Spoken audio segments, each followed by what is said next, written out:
Bon, nous allons commencer. Comme vous voyez, d'abord le titre, là, Sciences ouvertes et reconnaissance, nous nous intéressons à un problème assez spécifique, à savoir que la participation de scientifiques reconnus ou pas en tant que tels dans des wikis de nature scientifique pose le problème de la reconnaissance de ces contributions-là. Dans le monde traditionnel, les professeurs, les chercheurs publient des articles, vont à des conférences, des unités très bien reconnues depuis plusieurs dizaines d'années. Là, il y a tout le système traditionnel fonctionne là-dessus. Mais si plutôt que d'écrire un article bien enrobé et identifiable, on contribue des micro-contributions à des wikis de toutes sortes, là, on n'a rien à mettre dans notre CV, puis donc c'est un problème d'abord pour tout le monde, en fait. C'est un problème pour les individus concernés, puis c'est certainement un obstacle à l'essor de ces moyens-là de communiquer et de créer la connaissance scientifique. On a comme une introduction qui pourrait être très longue, mais qu'on va presque sauter, étant donné la composition présumée du groupe qui est ici, pour aller un peu plus rapidement à nous, qu'est-ce qu'on pense, qu'est-ce qu'on essaie de faire en tout cas. Et puis, éventuellement, si ça se déroule vraiment aussi vite que je l'espère, on va pouvoir vous donner la parole que vous nous aidiez. C'est ça, le truc collaboratif, c'est dans la nature des choses. On a formé un groupe il y a quelques temps qui s'appelle Grisou, pour groupe de recherche et d'intervention en sciences ouvertes. Recherche, évidemment. Intervention parce qu'on compte aider certains autres groupes qui ont besoin d'aide, justement, pour mettre en place des moyens collaboratifs de création de connaissances. On a un projet notamment dans le domaine du transport, puis il y en aurait peut-être d'autres qui s'ajouteraient à ça. Je présume que sciences ouvertes, sciences fermées, vous savez ce que c'est, mais on a quelques slides qu'on va dérouler rapidement. Oui. Bon, ça, c'est ça, comme je disais, on pourrait passer toute la matinée, ce schéma, on ne le fera pas. On a passé toute la journée de lundi. Bon, vous voyez, ils sont déjà 2 jours en retard. Avantage possible, ça aussi, je présume que les gens qui sont ici les connaissent mieux que moi, peut-être même, mais l'idée étant que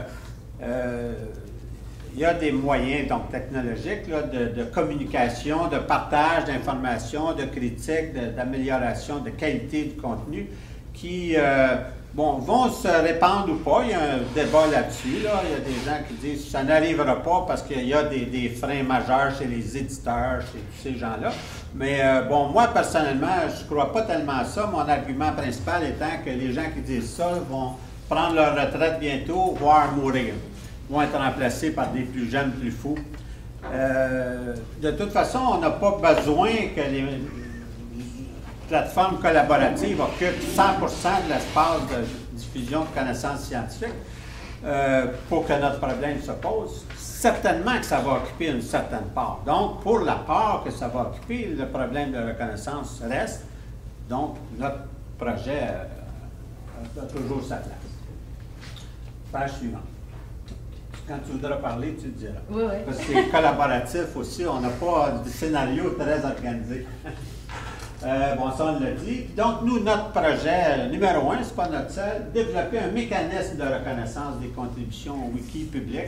Chacun des mots a été pesé et discuté assez longuement. On n'a pas le temps de faire ça ici, mais on pourra le faire dans les corridors tout en rôdant un peu plus tard. Page suivante. On pense qu'il y a 3 volets sur lesquels on peut intervenir, certains plus que d'autres. Développer des concepts permettant de mesurer les contributions, parce que c'est encore assez nouveau, là.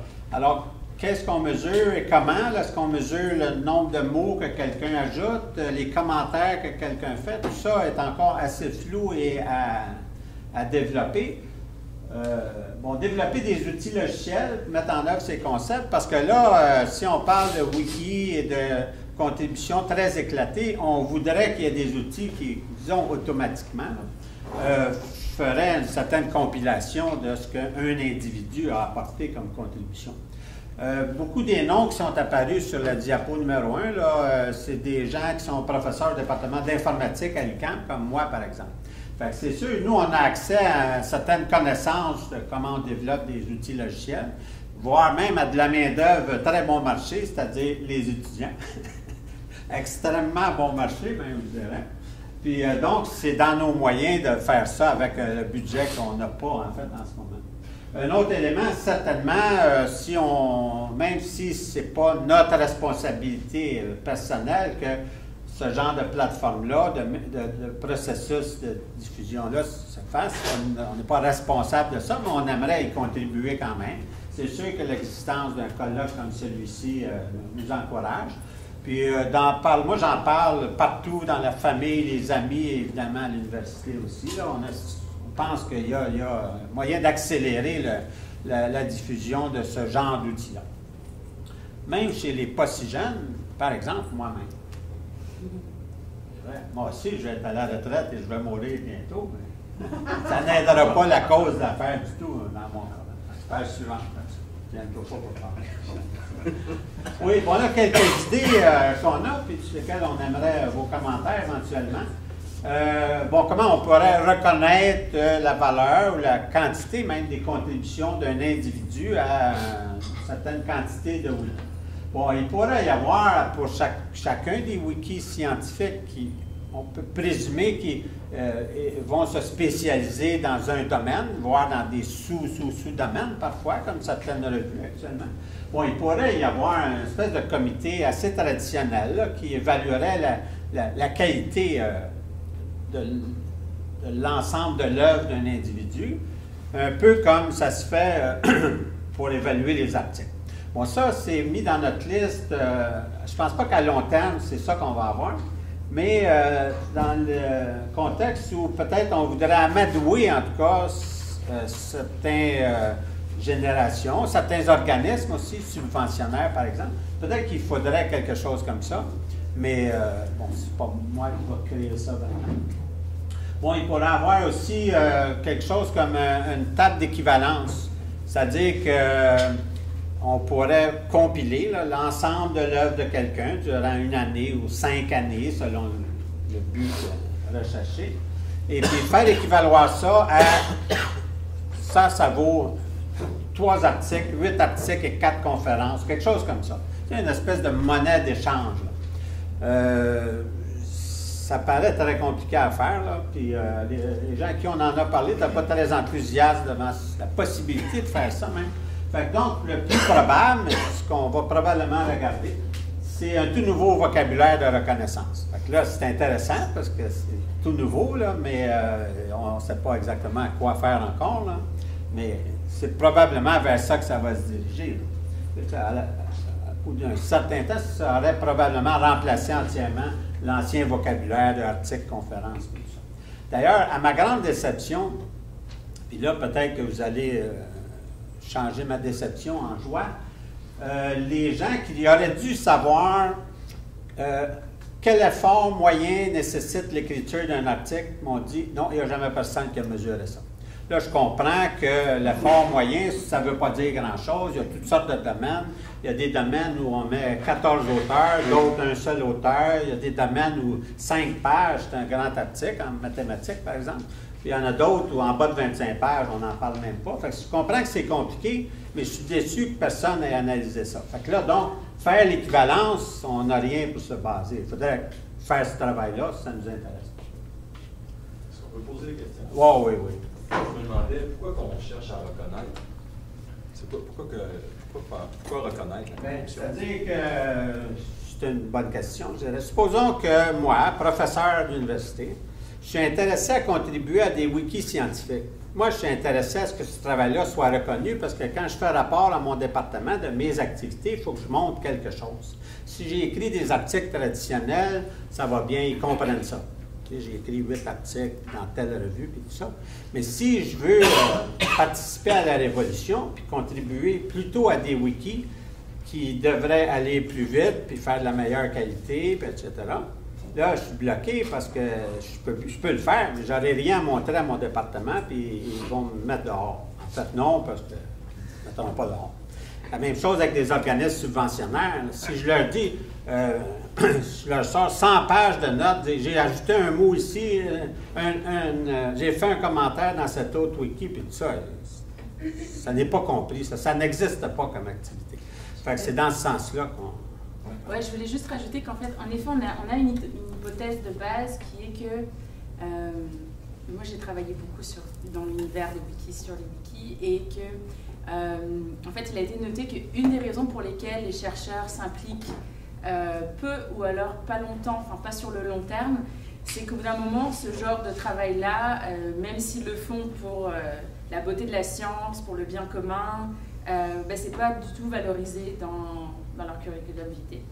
Donc, une hypothèse, c'était qu'en rendant ce genre de contribution valorisable, ça allait permettre de soutenir en fait cet effort-là de la part des scientifiques. Ça répond à votre question. Excellent. Est-ce qu'on avait fini cette page-là? Oui. Je suis en train de me perdre dans les slides. Oui, c'est bon. On avait un autre... Voilà. Non, ça va dans ce sens-là, c'est ça. Bon, élément constitutif, ça provient du travail de thèse de Hans, justement. Il y a un certain nombre de questions qu'on peut poser. Là. Qui édite quoi? Où, c'est-à-dire dans quel wiki, par exemple? Là, quel genre de modification, ça devient important parce qu'il ne s'agit pas, comme dans le cas des articles, seulement écrire un texte nouveau, quoique tout le monde sait que si je publie 8 articles sur un sujet, ils ne sont pas entièrement nouveaux. Là. Il y a beaucoup de... Il y a un gros pourcentage qui... Bon, mais c'est pareil. Mais là, le genre de modification devient un élément nouveau parce que je peux modifier un article qui existe déjà dans un wiki, puis là, c'est une activité qui n'existait pas avant. Là. Ou en tout cas, c'était très mal vu, en tout cas, dans le monde traditionnel. Reprendre l'article d'un autre pour changer un paragraphe puis mettre mon nom dessus, c'est pas très bien vu. N'est-ce pas? Non. Mais si je peux revenir là-dessus, en fait, cette codification, en fait, elle a été faite dans le cadre des recherches où, avec une autre doctorante qui est à Copenhague, on essayait de réfléchir à comment analyser ce qui constitue une contribution sur un wiki en allant un petit peu plus au-delà du quantitatif. Donc avec des questions qui s'orientent vers du qualitatif, on va essayer de savoir dans un corpus, dans un wiki, qui édite quoi, qui intervient où. Mais on sait aussi qu'il ne faut pas seulement s'intéresser à la personne, parce que ce n'est pas simplement des questions de réputation, exactement, mais on veut savoir aussi quel genre de modification. Et donc on essayait avec cette analyse-là d'affiner l'analyse de ce que peut constituer une contribution pour sortir simplement de l'alignement de lettres, enfin en tout cas de la comptabilité du nombre de lettres, du nombre d'éditions dans une page.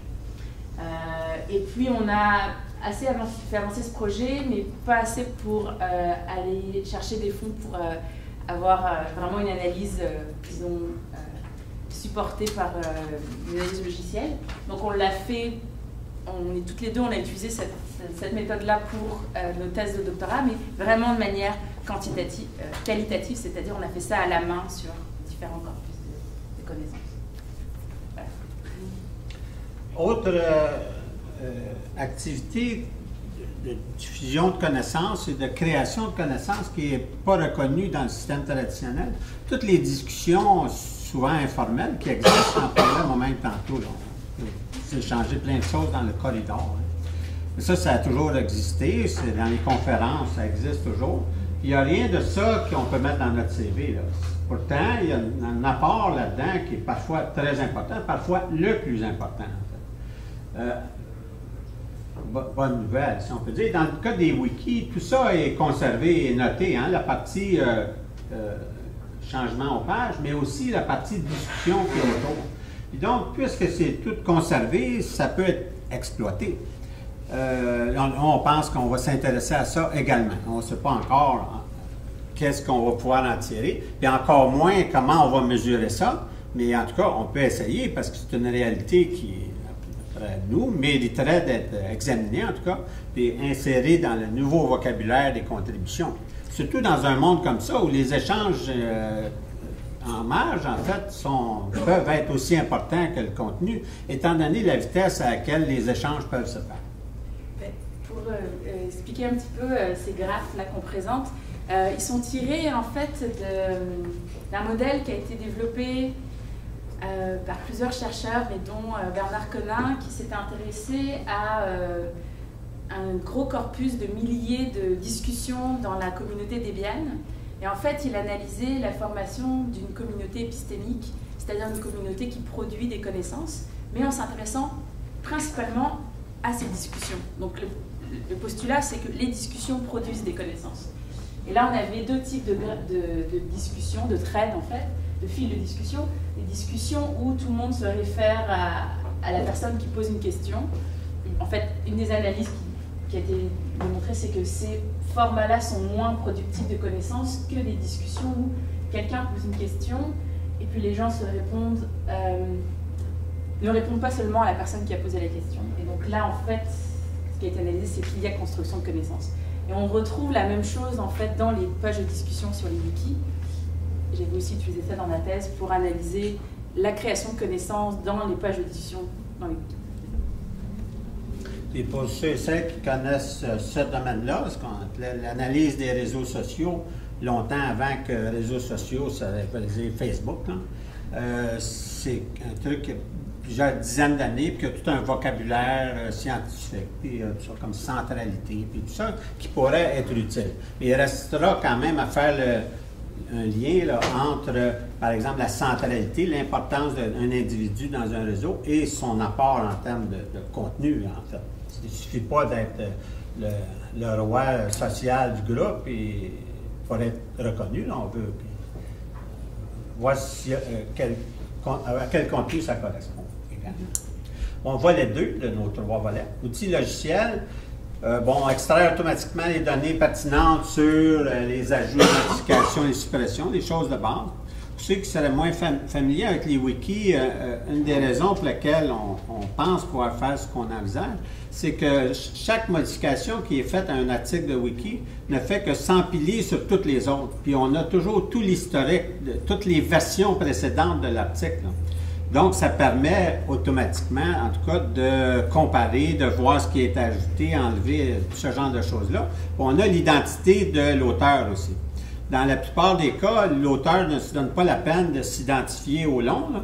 Mais si on parle de wiki scientifique où les contributions pourraient être reconnues, là, les contributeurs ont tout intérêt à mettre leur nom. Comme dans les journaux scientifiques, c'est jamais anonyme, là. On met notre nom tout au long, puis s'il y a un autre, Robert Dupuis à l'UQAM, va m'assurer que c'est le bon département, etc. Ça devrait être pareil là-dedans. Parce que encore une fois, c'est pas, ce qu'on envisage, c'est pas comme une étude des contributions, c'est comme des outils au service des individus qui voudraient contribuer, qui verraient là donc un moyen de compiler ce qu'ils ont fait pour montrer comme ils sont bons à leur département. Donc l'autre volet de ces outils-là, c'est sur la partie discussion, réseau, etc. Qu'est-ce qui existe? Bon, là, le volet 3, ben nous, comme ça, on ne va pas intervenir tellement plus que d'autres, là. On pense que c'est en tout cas, c'est pas certainement notre rôle à nous, ça, là. Bon, il existe des nombreuses analyses sur les réseaux contributeurs à Wikipédia, là, des conférences au complet, une qui s'appelle Wikisim, où il y a énormément de contributions de ce type-là, mais pas faites sous l'angle qui nous intéresse, nous, mais quand même, il y a beaucoup de gens qui ont développé toutes sortes de petits outils ou des fois poser des questions intéressantes pour nous. Justement, il y a assez peu sur le volet scientifique. Volet 2, donc des mesures, on va montrer ça un peu, qu'est-ce qui existe. Puis volet 3, la diffusion du principe, ben, évidemment, comme vous avez ici, là j'ai mis le temps qui passe, ça c'est mon histoire, que les vieux vont prendre la retraite et vont cesser de dire « oh, on ne fait pas ça ». Travaux apparentés, il y a 3 grandes catégories qu'on connaît. On compte sur vous. Enfin, on espère qu'il y a quelqu'un ici qui nous dit « non, non, il y a une autre affaire encore meilleure ». Il y a ce qui s'appelle la distance d'édition, qui est une mesure comme des changements qu'il faut faire pour passer du texte A au texte B. Donc, par exemple, d'une version d'un article à une autre version d'un article sur un wiki scientifique. Ça, c'est tout un monde là, qui existe, pas seulement dans le monde textuel, mais dans la bioinformatique, par exemple. Les gènes, là, ça peut être comparé de cette façon-là aussi. Il y a un nom plus savant un nom allemand là-dessus qui a pensé à ça, mais je ne retiens pas le nom. Distance d'édition, c'est plus dans mes cas. Mesure des contributions textuelles. Là, il y a des gens qui ont travaillé là-dessus par exemple, la survie d'une contribution dans un wiki. Pourquoi c'est un indice de valeur? Effectivement, si on ajoute quelque chose dans un texte, puis qu'il y a un certain nombre d'autres personnes qui font des modifications, mais qui laissent notre texte tel quel, ça semble dire que c'était bon. Ça peut vouloir dire aussi que personne ne l'a lu, puis que tout le monde s'en fiche. Et ça, il y a des limites à ce qu'on peut faire. Mais en tout cas, si ça n'a pas été effacé immédiatement, c'est probablement pas du vandalisme, en tout cas, au sens des wikis. Ensuite, il y a des petits moyens qui existent, mesurer l'importance relative des contributions, des nommés Adler et tout ça qui ont fait ça. Là. C'est un peu embryonnaire, mais en tout cas, comme on part de presque zéro, embryon, c'est beaucoup pour nous. Il y a des travaux sur la réputation aussi. Ça, c'est beaucoup fait dans le but d'ajouter de la crédibilité à un article, par exemple. De dire, oh, ça a été écrit par des gens sérieux.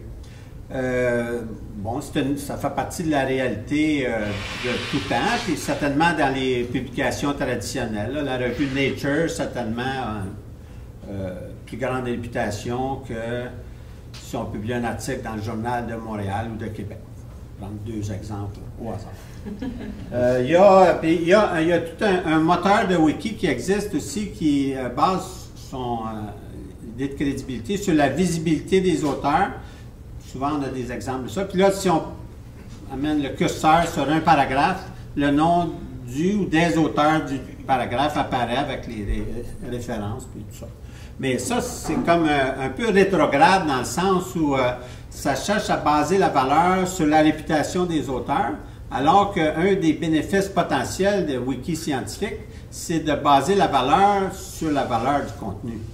Pas sur le fait que c'est un tel qui l'a dit, donc ça doit être vrai. Si on ne peut pas constater que ça a du sens, c'est moins bon. Fait que c'est comme ça que Wikipédia, si moi je vais écrire, que je fais parfois l'expérience dans des cours là, où il y a des sceptiques, là, dire Wikipédia, c'est pas mal plus solide qu'on pense. Puis au début du cours, on va changer le nom de la capitale du Canada pour n'importe quelle autre ville, là, Ottawa.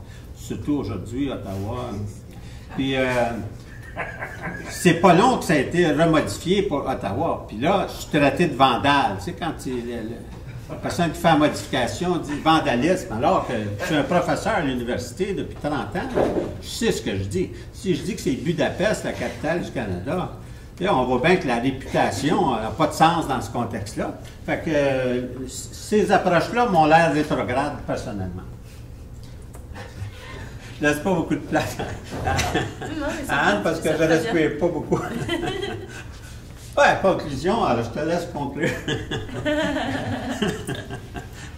Tu faisais ça très bien. Bon, alors, conclusion. Il y a des... Maintenant, je peux les plateformes, les plateformes existent, là, les outils existent, ne serait-ce que Wikipédia.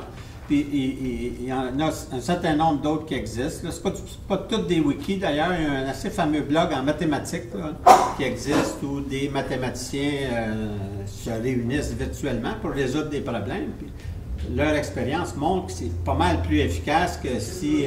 pardon? C'est quel blog? Il y a le mot « maths » dedans. Je peux vous le trouver... la prochaine intervention. Bon, le monde scientifique commence à s'en servir. Ça, comme je disais, il y a des exemples. Il y en a qui essaient des choses en génétique, je pense aussi, hein, les exemples qu'on avait. Mais nous croyons, puis c'est peut-être visible, que l'absence d'un mécanisme de reconnaissance va certainement freiner l'essor de ça, parce que c'est déjà assez compliqué d'écrire des articles reconnus. Si je me mets à contribuer plutôt à gauche et à droite, des choses qui...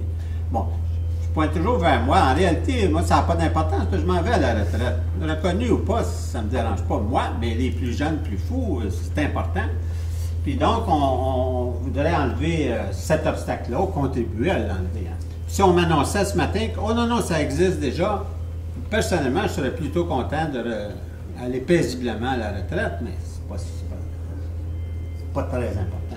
Bon, donc, il y a pas mal de travail et conceptuel et technique et social qu'on ne fera pas, mais pour faire ça, là, nous avons commencé. Point d'exclamation. Effectivement, on a des étudiants qui ont travaillé un peu là-dessus, puis d'autres qui ont travaillé cet été, puis tout ça. Puis là, on a des questions. Je pense que, justement, la slide suivante, il nous reste juste 2-3 minutes, là, mais on ne vous laissera pas partir d'ici aujourd'hui si facilement. Il y a à peu près 3 domaines, mais il faut avoir d'autres idées. Bon, justement, on aimerait votre aide sur des idées sur les concepts de mesure. Qu'est-ce qu'on pourrait mesurer là-dedans? Là? On n'a pas tout vu, c'est sûr. Idée de collaboration, il doit y avoir des gens ici qui soit avaient pensé à ça, puis se disent, oh, enfin quelqu'un qui fait quelque chose, ou qui avait jamais pensé, puis qui dit, oh, quelle idée formidable, voilà, l'œuvre de ma vie, je vais me consacrer à ça. Puis encore mieux, troisièmement, si vous avez de l'argent, ou des idées de financement. D'après moi, le CNRC, là, les annonces qu'ils ont faites hier, c'est en plein dans... non, vous ne pensez pas, j'ai mal compris alors. Mais parce que, bon, les financements normaux que ça prend, là, mais entre autres, on veut faire 2 choses. Aller un peu partout, puis discuter, puis faire discuter les gens sur ces idées-là pour développer les... Quelqu'un va avoir l'idée géniale qui nous manque, c'est sûr, quelque part. Mais aussi, il faut développer des programmes, là. Ça ne se fait pas tout seul. Là, tout ça. Et on a beau avoir des étudiants gratuits, ça a ses limites. Là. Ils ne veulent pas se consacrer 70 heures par semaine. Merci beaucoup. Alors, je suis désolée de vous contredire totalement, mais vous avez beau partir à la retraite, vous avez l'air d'avoir une jeunesse d'esprit que bien des profs moins plus jeunes n'ont pas. On me le reproche souvent. Excellent. Alors, je suis vraiment très contente. Vous avez compris que quand je disais que c'était de la science ouverte extrême, et dans le fond, ils ne font pas seulement de la science ouverte, mais ils osent imaginer que le monde scientifique pourrait un jour reconnaître la contribution des chercheurs à des wikis scientifiques, alors qu'on en est encore, il y a encore des gens qui ne supportent pas que les étudiants citent Wikipédia, etc. Je veux dire, on est vraiment là... très loin, et je vous félicite moi-même. En tout cas, on va en discuter. Là, j'ai des wikis aussi. J'aurais plein de questions à vous poser. Alors, avez-vous des questions? Célia? Oui, le Grisou. C'est quoi l'adresse du site? Grisou.cam.ca. Oui. Voilà. Ça, c'est très, très embryonnaire. Là. Il y a quelques mois, quelques semaines. Pour vous donner une idée du financement dont on dispose, la personne qui a fait ça et qui va meubler ça dans quelques semaines, c'est ma propre fille, mais qui doit remettre des travaux jusqu'à mardi prochain, puis après, elle va... Mais c'est un wiki, évidemment, je finance pas mal. C'est un wiki, on va pouvoir contribuer. Et il va y avoir de ça. C'est pas un wiki, pour l'instant, c'est un WordPress en fait. Ouais. Mais ça permet une contribution assez ouverte. Il y a un petit wiki qu'on peut mettre dans WordPress. Oui, il va y avoir tout ça d'ici quelques semaines. Moi, la première question, c'est d'où vous est venue l'idée de vous poser cette question-là, c'est-à-dire de la contribution? Parce qu'il y a d'autres domaines dans le monde universitaire où on ne reconnaît pas le travail collaboratif, par exemple, avec les entreprises. Quand un professeur s'engage dans des travaux de collaboration avec une entreprise, il y a des universités qui ne reconnaissent pas ce travail-là. C'est-à-dire que vous pouvez passer un contrat, c'est vrai, mais si vous faites de l'assistance technique dans une entreprise ou dans une organisation externe, oublions les entreprises, parce que là on tombe dans la marchandisation, si vous voulez, dans le style des réflexions de Florence, mais si on va dans une organisation locale, etc., comment l'université a de la peine à reconnaître cette contribution? Donc, s'attaquer en plus au wiki, qui est dans le fond, parfois un instrument de travail, de collaboration entre les chercheurs pour faire leurs travaux, mais d'où vous est venue l'idée de vous attaquer spécifiquement au wiki? Est-ce que parce que les wikis sont de plus en plus importants, est-ce qu'il y a des raisons qui ont fait que vous soyez attaqué à ce problème-là? Moi, je suis un peu biaisée, j'ai passé 10 ans à regarder les wikis de près, alors Okay. j'ai devenu mon univers. Je vais raconter la petite histoire de cette idée-là, qui est qu'on collabore ensemble depuis quelques années, avant ceci, là, sur un wiki sur les principes du génie logiciel. Puis moi, depuis 15 ans de ma carrière, je suis dans des projets de type consensus. Là. On crée des consensus, mais il y a 15 ans, les wikis existaient, mais je ne savais pas que ça existait. qu'on avait d'autres moyens. Puis ça, donc, je suis assez sensible à cette idée-là que si on collabore avec des outils modernes, on peut aller beaucoup plus vite puis faire beaucoup plus. Bon. Et puis, donc, c'est en parlant, encore là, avec Anne, de quelques exemples de Wikidis scientifiques. Là, on a vu le problème que, oui, ça c'est bien beau, mais qu'est-ce que je vais mettre dans mon CV? Là, c'est parti de là. Une petite histoire de collaboration de deux personnes qui semblent dans des domaines très éloignés. C'est des raisons qui tiennent à la science logicielle, c'est-à-dire à la science informatique, là, qui ont fait que bon, vous vous interrogiez sur le concept même, là, sur ces concepts, parce que dans le fond, le génie logiciel fait des progrès. Non, mais j'aurais pu être en chimie, j'aurais pu être en n'importe quoi. C'était un accessoire, c'était pour la petite histoire. Bon. Deuxième question, vite, c'est est-ce que vous avez les outils d'analyse en scientométrie sont-ils une avenue méthodologique là, à considérer dans cette analyse du wiki? Parce que les spécialistes de scientométrie, je veux dire, ont développé aussi des logiciels libres ou pas, là, je veux dire, souvent. Et parfois, c'est impressionnant les résultats qu'on peut obtenir sur, je veux dire, le noyau d'une recherche X ou Y, etc. J'ai vu des choses assez extraordinaires. Donc, oui, je ne parle pas des citations là, uniquement, là, parce que ça, c'est... Mais ça serait un mix à faire entre des outils de scientométrie sur les formats plus traditionnels de la production de connaissances scientifiques et ce qu'on connaît de la façon dont on construit des connaissances sur un wiki. Avec notamment, par exemple, l'analyse des discussions, qui est pas forcément quelque chose qui est mesurable par la scientométrie traditionnelle. Mais on travaille avec quelques chercheurs du CIRS, qui est le Centre interuniversitaire. Enfin, on va travailler, on a comme commencé à initier, on sait qu'on veut travailler ensemble, puis ça devrait... Pour vous donner de l'argent. Mais on n'est pas encore vraiment non plus dans la mise en œuvre des moyens. Il faut aller leur chercher de l'argent. C'est ça. Ils ont beaucoup d'argent, donc ils pourraient vous en donner un peu. C'est ça. C'est ça. Pour l'instant, je vais vous donner ma carte. Quand vous disiez, oh, il y a plusieurs trucs en scientométrie qui pourraient vous aider, mais vous allez nous envoyer des références. On ne peut pas explorer ça. Alors, j'ai Olivier, j'ai Thaïs, et puis après, j'ai moi, si vous permettez. Justement, on en parlait parce que dans un autre contexte, on parlait de ces questions-là de reconnaissance. Boubacar et moi, en se rendant au pub hier, on discutait parce que le bloguer, c'est un peu la même problématique, c'est-à-dire est-ce qu'on se fait reconnaître pour ce travail-là?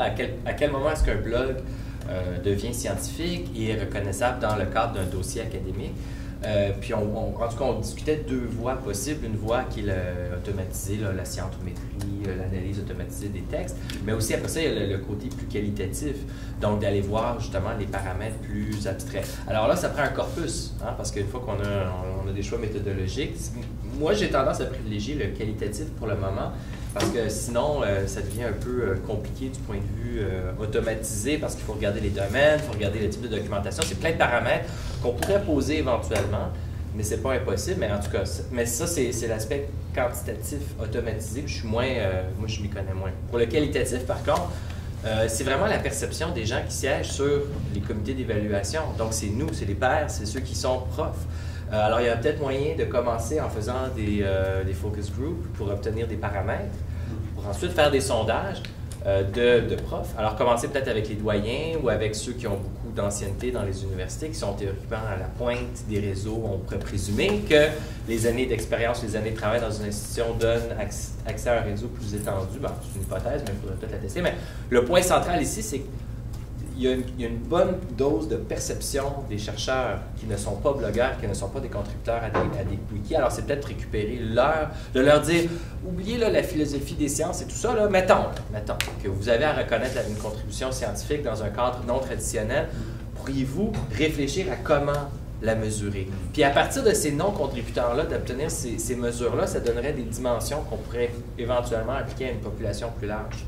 Enfin, c'est les questions là, que vous me posez. Là, je ne suis pas rendu au financement encore, là, mais vous voyez un peu. C'est ça.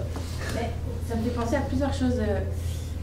Je me rappelle de la thèse, il y a une thèse qui avait été écrite en 2002-2003 par Sébastien Paquette sur l'utilisation des blogs et des wikis. Puis il y avait comme toute une réflexion un peu sur une espèce d'économie de la connaissance, mais plutôt informelle, qui expliquait qu'en fait, il y avait des alliances, des liens entre pairs qui se créent. Et il y a quelque chose, à mon avis, justement, dans cette tension entre plus ou moins une informalité, enfin, un rapport assez informel et la création d'une reconnaissance par les pairs, mais pas forcément par l'univers académique,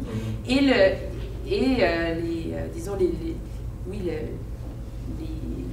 les institutions académiques qui disent bah oui, les gens font ça pour leur plaisir, mais on se demande bien pourquoi, enfin nous ça fait pas écho. Et donc j'ai l'impression qu'en effet ça serait intéressant de faire des focus group, mais peut-être aussi des focus group mixtes, avec, ou des forums hybrides, en fait il y a différentes méthodes, pour mettre ensemble des contributeurs, des blogueurs et des noms. Des noms. Et aussi, en fait là-dedans j'intégrais aussi cette question de la reconnaissance de l'effort et des motivations. Pourquoi les gens passent autant de temps à bloguer, à écrire, alors que ça prend du temps et qu'on est déjà tous bouffés par le temps en fait. Et qu'est-ce qu'ils vont chercher derrière ça? Quelle est leur vision de la science en fait? Moi j'ai l'impression qu'il y a une vision un petit peu aussi du bien commun qui fait qu'on a envie de partager assez rapidement. Mais c'est sûr que cette vision du bien commun, la science comme bien commun, elle n'est pas forcément rentabilisable sur un CV. Je pense qu'il y a comme...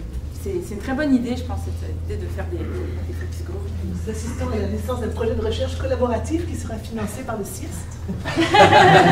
On les remercie. Déjà à l'avance. Parfait. Thaïs? Ouais, tout d'abord, c'était très bien, c'était une super idée. Mais en fait, je me demande, comment avez-vous pensé à ça, ou si vous êtes en train de penser à ça? Comment garder cet aspect des wikis, de ne pas hiérarchiser le savoir? C'est-à-dire, si on commence à faire la reconnaissance des chercheurs, c'est que c'est scientifique ou pas, ou que c'est très bien en fait, mais comment garder cette non-hiérarchisation des savoirs, en disant par exemple, ça, ce type de choses, c'était fait par un chercheur, donc c'est plus valide, ou c'est plus bon, ou... parce qu'à la fin, si, par exemple, c'est un danger, mais on peut changer ça, si on commence à faire des comités, des pairs, une nouvelle fois, bon, on va dire que bon, voilà, ça c'est le type de savoir qui c'est plus reconnu, l'autre type de savoir n'est pas le même langage que le langage scientifique. Vous voyez un peu comment faire ça. Je vais répondre une partie, on verra elle. Ça a été mentionné, ça, comme quoi c'est une des avenues possibles, c'est une des choses qui existent actuellement. Le truc sur la réputation, là, ça incluait, c'est un peu comme récursif, c'est-à-dire que la réputation de ceux qui approuvent quelque chose qui a été publié, ça compte dans la valeur de ce qui a été publié, alors que si c'est approuvé par l'homme de la rue, ça vaut moins, etc. Mais c'est pas la partie qui nous intéresse en ce moment, là. Comme je suis vieux, là, puis que je ne peux pas me consacrer à n'importe quoi, ça ne m'intéresse même pas, moi, de faire ça. Que ça existe ou pas, j'y pourrais probablement rien, là. Puis, mais je comprends que c'est pas le... Si c'est moi qui décidais, j'aimerais mieux qu'effectivement qu'on puisse évaluer un contenu sur sa valeur propre et non pas sur... mais moi, je n'ai pas de pouvoir absolu ni même relatif là-dessus, là. Mais moi, je peux choisir de ne pas trop travailler là-dessus. Ça ne m'intéresse pas tant que ça, effectivement. Mais éventuellement, ça va peut-être devoir être inclus, peut-être pas de mon vivant, là. J'aurais un autre élément de réponse. En fait, j'ai l'impression qu'on parle en fait de deux corpus. L'un, c'est la contribution à des wikis scientifiques, donc, dont la thématique est de produire de la connaissance scientifique. Donc à ce moment-là, tous les gens qui contribuent sont concernés. Et l'autre, ça serait de regarder des contributions scientifiques à des wikis. Ça, c'est plus compliqué, mais je pense qu'on a toujours des discussions sur est-ce qu'on va est-ce qu'on va prendre Wikipédia comme une étude de cas ou pas. C'est quand même assez central, mais Wikipédia, c'est pas censé être un lieu de publication scientifique. Oui, mais il y a la contribution, en tout cas la connaissance. Pourquoi l'université? Parce que là, c'est clairement considéré comme un lieu de publication scientifique. C'est ça, par exemple. Mais je pense que, voilà, donc en fait ça va un petit peu dépendre de notre corpus, mais je pense que derrière ça, il y a aussi... c'est moins développé. Pardon? C'est moins développé, l'université. C'est moins développé, mais bon, c'est pas très grave. On n'a pas tout à fait défini notre corpus aussi. Mais je pense que peut-être qu'à la place du mot scientifique, on pourrait aussi, enfin, pas forcément, mais on pourrait aussi s'intéresser à la création de connaissances, sans nécessairement définir, ah bah ça c'est vraiment scientifique et ça... je sais que moi dans mes travaux j'avais parlé de communauté épistémique, donc je m'intéressais à la création de connaissances, c'est-à-dire qu'il y a un groupe qui décide de publier quelque chose pour un monde extérieur, qui distingue une communauté de pratique en fait. On documente des choses pour un groupe à l'interne, communauté épistémique, ils veulent travailler pour diffuser quelque chose à l'extérieur de cette communauté. Donc peut-être que cette définition de qu'est-ce qui est scientifique, pas scientifique, ça va être une grosse question, mais je pense qu'on va essayer de la traiter de manière flexible. C'est sûr que c'est plus simple si on parle d'un wiki qui s'affiche comme... il faudrait un exemple de domaine scientifique, la génétique, ceci ou cela, là, comme une revue s'affiche souvent comme étant sur un domaine en particulier. Là, il y a comme une entente implicite que ceci devrait être scientifique, alors qu'effectivement, le même contenu peut être publié dans Wikipédia ou dans le Journal de Québec, et on ne s'attend pas nécessairement à ce que ça soit reconnu comme scientifique, comme dans le monde actuel d'ailleurs. Donc ça simplifierait certainement notre vie pour les premières étapes si on se limitait à des wikis qui s'affichent comme scientifiques. Il y a comme une présomption de la part des lecteurs, des contributeurs, que ça devrait l'être. Alors, oui. il y a une autre question, mais je prends mon tour de parole. Premièrement, vous dire que votre outil, il m'aiderait beaucoup parce que, dans mon enseignement. Parce que moi, j'ai 2 wikis sur lesquels je demande à mes étudiants de contribuer. Et alors, je note. Et la grande angoisse des étudiants, et finalement la mienne, c'est mais c'est quoi exactement, comment vous allez retrouver mes contributions? Est-ce que je leur ai demandé soit de mettre des résumés, soit de corriger des textes qui ont déjà été faits où il y a des erreurs, soit d'ajouter des catégories, donc des mots-clés pour un meilleur... C'est Wikidémocratie, ça vous intéresse? Donc c'est un wiki sur la démocratie qui comporte des références bibliographiques et des résumés d'articles, des dossiers éparpillés, etc., qui sont faits par mes étudiants depuis plusieurs années. Donc c'est un vrai petit wiki à la fois scientifique et pédagogique, donc votre outil m'aiderait et rassurerait mes étudiants. Donc c'est un autre usage peut-être que j'aimerais. Et j'ai un autre outil qui s'appelle éthiquedesciences.com sur l'éthique des sciences, mais l'éthique aux sciences larges, c'est-à-dire qui comporte tout ce dont on a parlé dans le colloque, dans lequel je mets aussi toutes les choses que je trouve, etc., des dossiers que j'ai fait avec des... Et mon idée, mon rêve, dans le fond, vous l'avez trouvé le mot, ce serait de former une communauté épistémique autour de ce wiki. Et d'ailleurs, je vous invite tous, dans le fond, à m'écrire, si ça vous intéresse, de mettre un texte, une idée, une référence dans cette communauté épistémique. La deuxième chose que je voulais dire, c'est l'importance de l'analyse des discussions, parce que dans ces discussions, il y a des choses, des fois, mais tellement fondamentales. Et notamment, et là, ça fait réfléchir à Wikipédia, qui n'est pas donc un wiki scientifique, qui est complètement ouvert. Moi, mes wikis ne sont pas ouverts. C'est le logiciel MediaWiki, mais on peut le régler de différentes façons. Contrairement à ce que les gens pensent, moi, mes wikis sont réglés, c'est moi, comme prof, qui crée les comptes. Mais il suffit de me le demander et je crée le compte en 2 minutes. Là. Mais bon.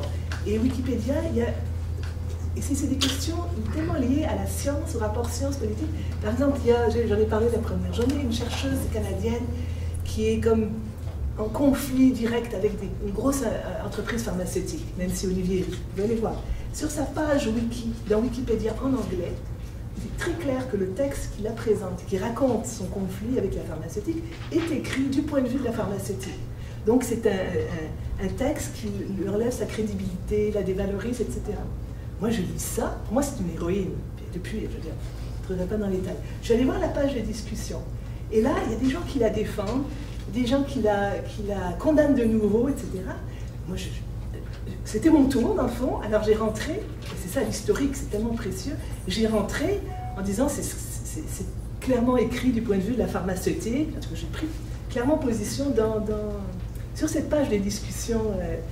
Là, puis je crois qu'il n'y a pas eu d'autres essais, mais je n'ai pas osé modifier la page. On a vraiment été dans la page de discussion. Puis après, j'ai rencontré Nancy Olivieri, je suis allée me présenter comme ça, et elle m'a regardée avec « Ah !» Comme si j'étais... dans le fond, j'étais une de ces gardes du corps, dans le fond, qu'elle rencontrait. Et donc c'est incroyable, et ça c'est des enjeux sur la marchandisation de la connaissance, sur l'intégrité scientifique, sur la collégialité, parce qu'elle a été, au moment où elle s'est dressée dans le fond contre la pharmaceutique, il y a des collègues qui l'ont laissé tomber complètement. Donc dans cette simple petite page de discussion, alors c'est extraordinaire s'il y avait un outil pour repérer ces débats, ces dialogues, c'est pas juste des dialogues de corridor, mais des fois, pour ce qui est de l'éthique des sciences, de l'intégrité scientifique, parfois, c'est là que ça peut être vraiment mis à nu, quoi. Et alors, je vous félicite vraiment, j'ai hâte de voir votre travail. Alors, je laisse la parole à M. Ouais. Si on revient à votre objectif premier, qui était la reconnaissance, là, je regarde dans le continuum de la recherche, idées, recherche, discussion, finalement papier, ce qu'on mesure à la fin dans les CV de profs, puis dans qu'est-ce qu'on compte, c'est les papiers à la fin, etc. Probablement en grande partie parce qu'on n'est pas capable de mesurer le restant, et ça, c'est une unité plus facile et un agrégé, là, un agrégat qui nous permet de faire ça. Mais le wiki et la discussion, c'est une partie de ça. Je me demande si vous ne faites pas fausse route en comparant l'article qui est le résultat final avec le wiki. Ça me semble plus proche du cahier de labo que de l'article, le wiki comme tel. Ouais. Il y a des articles sur les wikis, enfin ça dépend de ce qu'on fait sur les wikis. Il y a des choses qui sont loin de ressembler à un article, mais il y en a qui sont des articles. Mais en amalgamant tout dans un même tour, on risque pas de un peu noyer le poisson. Moi, je vois ça à un autre niveau. Là, on parle wiki parce que c'est l'instrument où ça se situe. Mais je ne comparerais pas ça à un article, je comparerais ça au savoir, au corpus de connaissances scientifiques dans un domaine. Si on publie un article, c'est une petite contribution à ce corpus. Et le wiki devrait refléter, idéalement, ce corpus-là, justement. C'est là où une contribution, même mineure, d'une phrase ou d'un paragraphe, il peut être une contribution au niveau du corpus scientifique d'un domaine très importante, plus souvent qu'un article qu'on publie de plus puis qui n'ajoute pas grand-chose souvent. Là. Moi, je connais plus en informatique. Puis, malheureusement, un grand nombre des articles ou qu'on voit dans les conférences, c'est je propose un modèle pour solutionner tel problème, mais malheureusement, je n'ai pas essayé de l'implanter. L'année prochaine, je vais venir vous proposer un autre modèle de solution à un autre problème qui contribue presque à rien, en fait. Donc, je ne comparerais pas le contenu d'un wiki à un cahier de laboratoire, ça l'est parfois. Dans mon esprit, ça devrait être plutôt comparé à l'ensemble des connaissances du domaine, où là, chaque contribution compte, en fait. Pourrait compter. Ouais, j'ai l'impression qu'on parle de culture scientifique, en fait, et de reconnaissance de la culture de la contribution sur des plateformes ouvertes. Et après, peut-être que l'équivalence article... mais en fait, je pense qu'on mettait ça avec un point d'interrogation, là. L'équivalence article ou reconnaissance d'un article dans un CV et reconnaissance d'une contribution avec un wiki, ça pourrait être une forme d'équivalence au sens où, dans notre CV, on pourrait indiquer qu'on contribue de manière importante dans un wiki. Ce serait peut-être pas la section article, on pourrait avoir une section, je sais pas, contribution. Parce que déjà, c'est pas reconnu dans la communauté scientifique, la contribution à un wiki. Il faut le prouver. Est-ce que vraiment c'est sûr que c'est pas reconnu? Parce que tu sais que, personnellement, j'ai contribué sur la Wikiversité, je cite pas le maître. En tout cas, sur la page où j'ai référencé... Ça dépend des domaines, je pense. Et des institutions. Dans mon département, là, je suis dans le comité d'évaluation, quelqu'un met dans son rapport, j'ai écrit une phrase dans tel wiki, on ne sait pas quoi faire avec ça. C'est tout dans le cadre. C'est simplement un travail, pas un travail, mais il faut que les chercheurs, petit à petit, forcent un peu la porte. Plutôt que de s'adapter tout de suite au système d'évaluation qui est imposé un peu par la profession.